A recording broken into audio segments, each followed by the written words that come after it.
ভোগান্তি একটু কষ্ট হয়েছে আর কি, কষ্ট হলেও এটা মাইনে নিতে হবে। এটা তো ইচ্ছা করে কেউ কষ্ট করা করেনি, ভোগান্তি করেনি। এখন আমাদের হাদি ভাই যদি মারা না যেত তাহলে আমাদের ছেলেমেয়ের পরীক্ষাগুলো 20 তারিখ হয়ে যেত। ঠিক আছে, যার জন্য হাদি ভাই মারা, ওনাকে দুষ্কৃতকারীরা মারার জন্য আজকে এই সমস্যাটা দেখা দিচ্ছে। ঠিক আছে, এই জন্য আমাদের কষ্ট মনে হয়নি, অধিক টাকায় আমাদের কষ্ট হলেও কষ্ট মনে হয়নি। পরীক্ষাটা আলহামদুলিল্লাহ ভালো হয়েছে। ঠিক আছে, মানে রিটেনটা একটু খারাপ হয়েছে, এমসিকিউটা ভালো হয়েছে। আমার এমআইএসটির পরীক্ষাটা ছিল, এমআইএসটির পরীক্ষা দিয়ে মেট্রো রেল দিয়ে আসছি, বুঝছেন। মেট্রো রেলে এত ভিড় ছিল, আসতে প্রচুর কষ্ট হয়েছে এই জায়গায়। আইসা পরীক্ষা দিতে অনেক মাথা ব্যথা করছিল, অনেক সমস্যা আসলে হয়েছে। বাট পরীক্ষার হলে এমনি স্যাররা ভালোই ছিল। কারণ আজকে অনেকেই কিন্তু যারা মিষ্টি পরীক্ষা দিয়েছে সকালবেলা, তারা কিন্তু এই রোডের এই মানে যানজটের জন্য অনেকে কিন্তু আজকে পরীক্ষা দিতে পারে নাই। Stella featuring next level, well done, side by side fridge.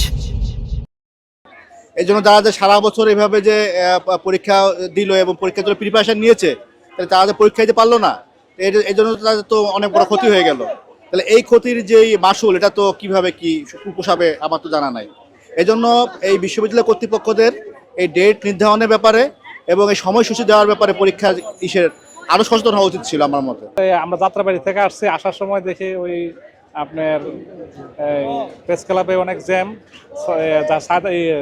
Shahbag আসতে চেয়েছিলাম, প্রেস ক্লাবে অনেক জ্যাম, সে কারণে দেখা যায় আমাদের প্রেস ক্লাবে হেঁটে আসা লাগছে। এই আসার সময় অনেক কষ্ট হয়েছে। এই কষ্ট কারণে আমরা টাইমলি আসতে পারছি, 15 মিনিট আগে আসছি আর কি। তারপরে আমার মেয়ে পৌঁছাইছে কেন্দ্রে ঠিক মতোই। কিন্তু এখন তো পরীক্ষা শেষ হওয়ার সময় দেখা যায় অনেক অভিভাবক গার্ডিয়ানরা বসে আছে তার বাচ্চাদের নেওয়ার জন্য। এই জন্য অব্যবস্থার কারণে ঠিক মতো বাচ্চারা বেরোতে পারতেছে না। এই এতটুকু আর কি।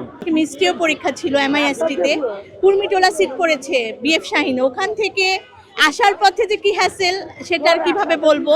তারপর একটা সিএনজি 1000 টাকা দিয়ে ভাড়া করে আমি ঢাকা ইউনিভার্সিটি পর্যন্ত আসলাম।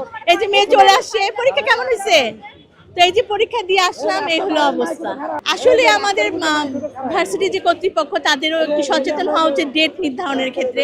আজকে যেহেতু এমনি থেকে শাহবাগের পরিস্থিতি খারাপ, ওখানে একটা আন্দোলন নাকি হচ্ছে, এর মধ্যে তারেক জিয়া এসেছেন কবর জিয়ারতে, আমাদের আরেকটু হিসেব করে তারিখটা দেওয়া উচিত ছিল, যে তাহলে জনগণের এই ভোগান্তিটা অ্যাটলিস্ট হতো না। অনেকাংশে ব্যাঘাত, কারণ দুইটা পরীক্ষা একই দিনে। যারা এমআইএসটিতে পরীক্ষা দিয়েছে তারা এক ধরনের প্রিপারেশন নিতে হয়েছে, 3 ঘন্টা এক্সাম। আবার ঢাকা ইউনিভার্সিটিতে আরেক ধরনের এক্সাম। দুইটার প্রিপারেশন একসাথে নেওয়া অনেক টাফ। এটা তো অবশ্যই একটা অনেক বড় ভোগান্তি আমার কাছে। আর যারা এমআইএসটি বা ঢাকা ইউনিভার্সিটিতে পরীক্ষার যোগ্যতা অর্জন করে, তারা নিঃসন্দেহে ভালো স্টুডেন্ট। তাদের পক্ষে দুইটা ট্যাকেলটা তখন টাফ হয়ে যায়।